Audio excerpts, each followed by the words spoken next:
ខ្ញុំពេលខែជាងទម្លាក់បានអត់អ្នកគ្រូចាបងតាក់តងជាមួយនឹងឈុតឆ្នាំរំលូតគឺប្រើបានត្រឹមអាយុកូន2ខែ1សប្តាហ៍គឺស្មើនឹង9សប្តាហ៍ហើយកូននៅក្នុងស្បូនបើរាប់ជាថ្ងៃទៅគឺស្មើនឹង63ថ្ងៃនៅពេលដែលបងបាត់រដូវហើយសង្ស័យតាក់តងមួយការមានកូនអញ្ចឹងបងអាចធ្វើតេស្តទឹកនោមបានសម្រាប់តេស្តនេះគឺតេស្តដឹងមុនមករដូវ6ថ្ងៃនិងក្រោយពេលដែលបងបាត់រដូវចាប់ពី5ថ្ងៃឡើងទៅនៅពេលដែលបងតេស្តទឹកនោមទៅបើឃើញ2កាំឬក៏ឃើញបញ្ជាក់ថាមានកូនបងត្រូវទៅអេកូមកតាំងទៀតដោយសារឈុតឆ្នាំរំលូតគឺទៀមមើលกระดาษអេកូក៏ដូចជាចង់ដឹងពីកូនចូលទៅក្នុងស្បូនឬនៅព្រោះឆ្នាំមានលក្ខខណ្ឌប្រើបាននិងប្រើមិនបាននៅពេលដែលបងទៅអេកូគឺដឹងពីអាយុកូនហើយដឹងពីទីតាំងកូនថាកូននៅត្រឹមដៃស្បូនឬក៏ចូលទៅក្នុងស្បូនអត់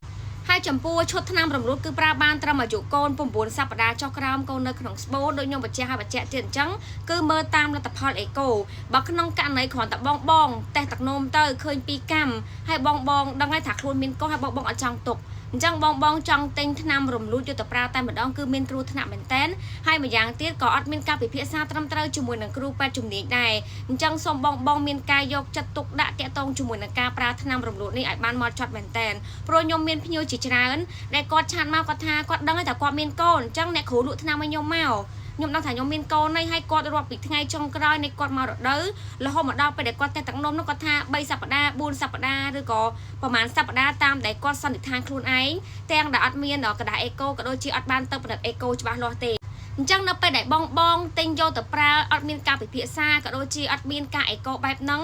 គឺមានការធ្លាក់ឈាមក៏ដូចជាមានគ្រោះថ្នាក់ដល់អាយុជីវិតមែនតើជាពិសេសនោះបងនឹងបន្ថយបន្ថានថាតើរំលូតជោគជ័យឬក៏អត់ភាគច្រើនគឺបរាជ័យឯងបងករណីបងទៅទិញថ្នាំយកមកប្រើខ្លួនឯងហើយអត់មានការប្រឹក្សាក៏ដូចជាអត់បានអេកូហើយបងប្រើទៅអត់មានការធ្លាក់ឈាមឬក៏អត់ជោគជ័យបងចង់ប្រើម្ដងទៀតបានអត់ប្រើបានតទៅបងទៅពិភាក្សាមួយគ្រូពេទ្យជំនាញជាមុនសិនអត់អាចទៅទិញយកមកប្រើ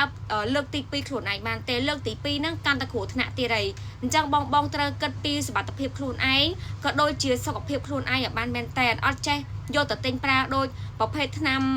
OTC ដែលគេហៅថាថ្នាំដែលយើងអាចទិញយកទៅប្រើដែលមិនមានវេជ្ជបញ្ជាបានណាគឺថ្នាំនេះត្រូវតែធ្វើតាមការណែនាំតាមវេជ្ជបញ្ជាឲ្យបានត្រឹមត្រូវក៏ដូចជាត្រូវមានការពិភាក្សាជាមួយនឹងគ្រូពេទ្យជាមុនសិនជាពិសេសនោះគឺត្រូវទៅអេកូ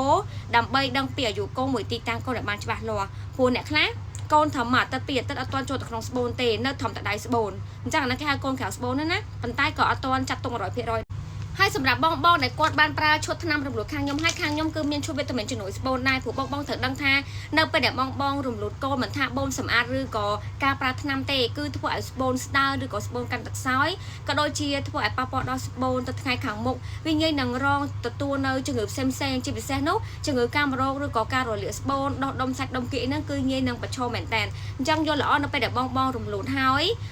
គឺបងគួរតែប្រើជាប្រភេទឈុតវីតាមីនជំនួយស្បូនដើម្បីបង្ការស្បូនទៅព្រោះតែថ្នាំរំលូតមួយមុខគឺអត់មានជួយអីដល់ស្បូនទេគ្រាន់តែវាជួយទៅធ្លាក់ឈាមឬក៏ធ្លាក់ដុំឈាមឬក៏ធ្លាក់កូនហ្នឹងទេប៉ុន្តែវាមានបានជំនួយដល់ស្បូនទេអញ្ចឹងបងត្រូវប្រើជាវីតាមីនជំនួយបន្ថែមដើម្បីជួយឲ្យស្បូនឆាប់បិទចិត្តមកវិញក៏ដូចជាឆាប់សុខភាពល្អ